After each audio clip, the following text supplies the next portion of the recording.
আমরা চাই আমাদের দেশের রাজধানী দ্রুত স্বমহিমায় ফিরে আসুক। আমরা চাই আমাদের দেশের রাজধানীতে বসবাসকারী মানুষজন আতঙ্কমুক্ত থাকুক। আমরা চাই যারা এই ধরনের হিংসাত্মক, যারা এই ধরনের কাপুরুষের মতো কর্মকাণ্ড করে নিরীহ ভারতীয় নাগরিকদের উপরে অত্যাচার চালালো, আমাদের সহনাগরিককে খুন করলো, সহনাগরিককে পরিবারকে সর্বশান্ত করলো, সহনাগরিককে আহত করলো, এক কথায় বিশ্বের দরবারে আমাদের দেশের ভাবমূর্তি থেকে যারা আঘাত দিল সেই সমস্ত কুলাঙ্গারগুলোকে খুঁজে বার করার দাবি ভাঙড় জানাচ্ছে, ভাঙড়বাসী জানাচ্ছে। তাদেরকে খুঁজে বার করতে হবে। মূল চক্রী কারা, কোথা থেকে আসলো, কিভাবে পৌঁছালো, আসার সুযোগ কারা দিল, তাদেরকে খুঁজে বার করতে হবে। বার করে 6 মাসের মধ্যে বিচার চাই। কদিন?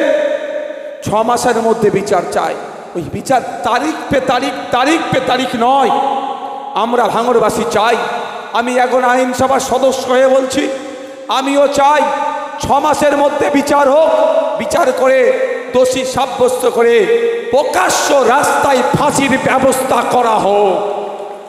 কারণ যারা আমার দেশের মধ্যে অস্থিরতা তৈরি করতে চাইছে, যারা আমাদের দেশের নাগরিককে খুন করছে, যারা আমাদের দেশের নাগরিককে আতঙ্কিত করছে, তাদেরকে আমরা জেলের ভাতও খাওয়াতে চাই না। তাদেরকে ফাঁসিতে চড়াক, এই দাবি আমরা তুলছি। কিন্তু তদন্তটা নিরপেক্ষ হতে হবে, তদন্তটা সঠিক হতে হবে। আমার ভাই শহীদ হলো, আমার ভাই খুন হলো, আমার ভাই কেউ পিতাহারা হলো, কেউ স্বামীহারা হলো, কেউ পুত্রহারা হলো, আমরা আমাদের একাধিক নাগরিক হারা হলাম। তাহলে আমরাও চাই ওই পুলওয়ামার মতো যেন না হয়ে যায়। 350 কিলো RDX কে নিয়ে এসেছিল, এখন পর্যন্ত আমরা জানতে পারলাম না। 2019 সালের ঘটনা, 2025 এখনো পর্যন্ত তারা বিচার হলো না। যারা আমাদের আধা সামরিক বাহিনীকে খুন করেছিল সেই ধরনের ঘটনা না এটা হয়ে যায়। আমরা চাই এই ঘটনার 6 মাসের মধ্যে ওদের বিচার হোক। কোন মতেই ওদের বরদাস্ত করা যাবে না। কারণ ওরা যদি ওদের বরদাস্ত, ওখানে কোথায় বসছেন আপনারা? ওটা বসার জায়গা? ওটা বসার জায়গা? কারণ যদি না ওদের বিচার হয়, আগামী দিনে ওরা অন্যরা করার সাহস পাবে। যদি না ওদের বিচার হয়, কারো মার আগামী দিনে স্বামী হারা হবে, কারো মা সন্তান হারা হবে, আমার দেশের ভাবমূর্তিতে আঘাত লাগবে। তাই আমরা ভাঙড়বাসী, ভাঙড়ের বিধায়ক হয়ে কেন্দ্র সরকারের কাছে আমার আর্জি, আপনার সাথে আমার রাজনৈতিক মতপার্থক্য ছিল, আছে, আগামী দিনেও থাকবে, কিন্তু দেশের স্বার্থে, দেশের নিরাপত্তার স্বার্থে আপনার কাছে ভাঙড়ের মানুষ, ভাঙড়ের জনপ্রতিনিধি দাবি করছে অবিলম্বে একটি তদন্ত কমিটি গঠন করুন। যে তদন্ত কমিটির মধ্যে দেশের প্রধানমন্ত্রী থাকুক, দেশের স্বরাষ্ট্রমন্ত্রী থাকুক, দিল্লির মুখ্যমন্ত্রী থাকুক এবং বিরোধী দলের দলনেতা যিনি আছেন রাহুল গান্ধী থাকুক এবং এজেন্সির যারা হেডে বসে আছে তাদেরকে রেখে এবং বিচারপতিদেরকে রেখে একটা তদন্ত কমিটি গঠন করুন। যে তদন্ত কমিটির মাধ্যমে এই ব্লাস্ট কারা করেছে সম্পূর্ণরূপে তদন্ত করে যারা দোষী 6 মাসের মধ্যে তদন্ত শেষ করে প্রকাশ্যে দিল্লির ইন্ডিয়া গেটের সামনে তাদের ফাঁসিতে চড়িয়ে দিন। দাবি কি ভুল হবে? দাবি ভুল হবে? একটা তদন্ত কমিটি করতে দরকার। একজন জনপ্রতিনিধি হিসাবে দেশের প্রধানমন্ত্রীর কাছে আহ্বান করছি, কি প্রধানমন্ত্রী থাকবে, দেশের রাজধানী তো হয়েছে, শুনুন, এটা বিলাসটা শুধুমাত্র মানুষ তো মারা গেছে, আমার ভাইকে আমরা হারিয়েছি, বিশ্বের দরবারে আমাদের মাথাটা হেঁট হয়েছে। কারণ আমার দেশের রাজধানীকে যদি আমি সুরক্ষা না দিতে পারি তাহলে অন্যরা তো হাসবে, তোরা আবার কি বকছিস রে, তোদের রাজধানীকে তোরা সুরক্ষা দিতে পারিস নিস? তাহলে জিনিসটা কিন্তু ছোটোখাটো বিষয় নয়। একদিকে যেমন আমার ভাইকে হারিয়েছি, উল্টো দিকে আমার দেশের প্রেস্টিজিয়াস ইস্যু আছে। এখানে কোনো কনসিডারের জায়গা নয়। কে করেছে, কারা করেছে, তার দেখার দরকার নাই। যে করেছে, যারা করেছে তাদেরকে কবে ফাঁসিতে চড়াবেন, এই প্রশ্নটা আমাদেরকে করতে হবে। কবে ফাঁসিতে চড়াবেন, তার জন্য নিরপেক্ষ তদন্ত হওয়া দরকার। নিরপেক্ষ তদন্ত করতে গেলে কী হবে? যুক্তরাষ্ট্রীয় পরিকাঠামো, দিল্লির মুখ্যমন্ত্রী আছে, দিল্লিতে ঘটনা ঘটেছে, দেশের প্রধানমন্ত্রী, দেশের স্বরাষ্ট্রমন্ত্রী, দিল্লির মুখ্যমন্ত্রী, বিরোধী দলনেতা রাহুল গান্ধী এবং যে সমস্ত ন্যাশনাল লেভেলে রাজনৈতিক দলগুলো আছে, অল ইন্ডিয়া বেস্ট পার্টি, তাদের জনপ্রতিনিধিদেরকে নিক এবং যে সমস্ত আমাদের এজেন্সি আছে, র, এনআইএ, এনএসজি, এ ধরনের অনেক আমাদের এজেন্সি আছে, তাদের যারা টপ মোস্টে বসে আছে, টপ চেয়ারে আছে, তাদেরকে নিয়ে একটা কমিটি গঠন হোক।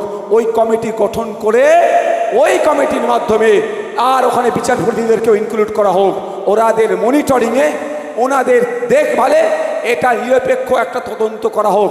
তদন্ত করে তদন্তটা 6 মাসের মধ্যে শেষ করতে হবে। কারণ যারা কুলাঙ্গার, যে দেশদ্রোহীগুলো এই কাজের সাথে যুক্ত, তাদেরকে জেলের ভাত খাওয়ানো যাবে না। কারণ ওই কুলাঙ্গার, ওই দেশদ্রোহীগুলো যে জেলের ভাত খাচ্ছে আপনার আমার ট্যাক্সের টাকা, যাকে খুন করলো ওরা, যার হাত উড়ে গেল, যার পা উড়ে গেল, যে স্বামী হারা হলো, যে পিতা হারা হলো, যে কে সন্তান হারা হলো, তাদেরও ট্যাক্সের টাকা ওখানে জেলের হাতে ওরা খাবে, ওদের ওটাও খেতে দেওয়া যাবে না। তাই 6 মাসের মধ্যে কি করতে হবে? তদন্ত হোক। 6 মাসের মধ্যে তদন্ত কমপ্লিট করে যারা দোষী তাদেরকে কোথায়? ইন্ডিয়া গেটের সামনে ফাঁসিতে ঝুলানো হোক। সারা পৃথিবী দেখুক ভারতবর্ষে যারা সন্ত্রাসী কার্যকলাপ করবে, যাদের ইন্ধনে হবে, সেই ব্যাটাগুলোকে খুঁজে বার করতে হবে। যারা করেছে, যাদের ইন্ধনে হয়েছে, তাদেরকে ধরে প্রকাশ্যে ফাঁসিতে চড়াচ্ছে। শুধু ভারতবর্ষের কাছে বার্তা নয়, সারা পৃথিবীর কাছে বার্তা দেওয়া হবে। আমার এই মহান দেশ নানা জাতের, নানা ধর্মের, নানা ভাষার মানুষ বসবাস করে। আমাদের ইউনিটি স্ট্রেংথ, আমাদের পরিচয়। এখানে যারা সন্ত্রাসবাদী কার্যকলাপ করবে তাদের বিচার করে এই ইন্ডিয়া গেটের সামনে প্রকাশ্য ফাঁসিতে ঝুলিয়ে দেওয়া হবে। ইন্ডিয়া গেটের কথা কেন বললাম? ইন্ডিয়া গেটে লেখা আছে আমাদের শহীদানদের অনেক নাম, প্রায় 90,000 শহীদদের নাম লেখা আছে, যারা দেশকে স্বাধীন করার জন্য আছে না নাই। কারণ আমার দেশের মধ্যে যারা অস্থিরতা তৈরি করার চেষ্টা করবে তাদেরকে একটুও ছাড় দেওয়া যাবে না। তাই অনুরোধ করব, আওয়াজ তুলতে হবে, আওয়াজ তুলতে হবে। অবিলম্বে নিরপেক্ষ তদন্ত করতে হবে। তো নিরপেক্ষ তদন্ত করতে গেলে সব ধরনের মানুষকে ওই কমিটির মধ্যে ঢোকাতে হবে। একদিকে বিচারপতি থাকবে, একদিকে আধিকারিকরা থাকবে, একদিকে শাসক দলের নির্বাচিত জনপ্রতিনিধিরা থাকবে, অপরদিকে সর্বভারতীয় ক্ষেত্রে যে সমস্ত রাজনৈতিক দলগুলো আছে তাদের নির্বাচিত জনপ্রতিনিধিরা থাকবে। এবং যেমন দেশের প্রধানমন্ত্রীকে রাখার জন্য থাকবে, দেশের প্রধান যিনি অপোজিশন লিডার তাকেও থাকার ব্যবস্থা করতে হবে। ওখানে ফাঁকা জায়গা আছে, রাস্তায় আপনারা দাঁড়িয়ে রাস্তাটা জ্যাম করছেন কেন বলুন তো ভাই? ফাঁকা জায়গা আছে, খামাখাই মানুষের চলাচলে ডিস্টার্ব হবে তো ভাই। আপনারা এখানে ফাঁকা জায়গা আছে, এখানটা দেখুন, খামাখাই রাস্তাটাকে জ্যাম করছেন, কোনো মানে নয়। আর অন্যজন রাস্তা জ্যাম করে প্রোগ্রাম করলে আমরা অনেক কিছু বলি। আচ্ছা বসুন না, তাহলে মাথায় থাকবে তো। সত্যি বলছি, কালকের ওইটা দেখার পরে না মনটা আমার ভারাক্রান্ত, যে আমরা কোন সমাজে বসবাস করছি। যে বা যারা করেছে তার বাড়িতেও তো সন্তান আছে ভাই, তারও তো পিতা আছে, তারও তো মাতা আছে, তারও তো বাচ্চা আছে, বা ভাইপো থাকতে পারে। তাদের কথা একবারও ভাবলাম না। কতগুলো নিরহ নিরপরাধ মানুষ, ভারতীয় নাগরিককে তারা খুন করে দিল, কত মানুষ ক্ষতিগ্রস্ত হলো। এর একটা বিহিত হওয়া দরকার। আর এই বিহিতটা ওই জন্যই হবে কারণ যদি আমরা তৎক্ষণিক বিচার করতে পারি। না হলে কী হবে বলুন তো? ওই 5 বছর পরে কি হলো? আর মানুষ ওই 5 বছর হয়তো আবার যারা অমানুষ কোনো না আবার ঘটনা ঘটিয়ে দেয়। আমি দিল্লির ইন্ডিয়া গেটের সামনে কেন বললাম? দিল্লির ইন্ডিয়া গেট যেটা আছে ওখানে প্রায় 90,000-এর অধিক মানুষ শহীদদের নাম লেখা আছে, যারা ব্রিটিশদের কালো থাবা থেকে, ব্রিটিশদের অত্যাচার থেকে, ব্রিটিশদের অনাচার থেকে, পরাধীন ভারতকে যারা স্বাধীন করতে গিয়ে তাদের জীবন উৎসর্গ হয়ে গিয়েছিল, তাদের নাম ইন্ডিয়া গেটের ওখানে ইন্ডিয়া গেটে লেখা আছে। তাই তাদের নামকে সম্মান জানাতে, তাদের লড়াইকে আবার নতুন করে কুর্নিশ জানাতে, যে তোমরা ব্রিটিশকে তাড়িয়েছ, তোমাদের লড়াই ব্রিটিশরা বাংলাদেশ ছাড়া হয়েছে, এখন এখানে দেশের মধ্যে যারা অরাজকতা করছে, তাই বাইরে থেকে এসুক আর দেশের মধ্যে থেকে এসুক, তাদেরকে আমরা কনসিডার করব না। তোমরা দেশের জন্য জীবন দিয়েছ, শহীদ হয়েছ, আর দেশের মধ্যে যারা ঢুকে বা দেশের মধ্যেই যারা থেকে দেশকে যারা অস্থিরতার দিকে ঠেলে নিয়ে যেতে চাইছে, দেশের নিরীহ নাগরিককে যারা খুন করছে, দেশকে যারা বিশ্বের দরবারে অপমান করছে, তো তাদেরকে এই গেটের সামনে আমরা ফাঁসিতে ঝুলিয়ে দিচ্ছি। কারো অসুবিধা হবে? কারো অসুবিধা আছে নাকি? না নামের টাইটেল ফাইটেল দেখবেন?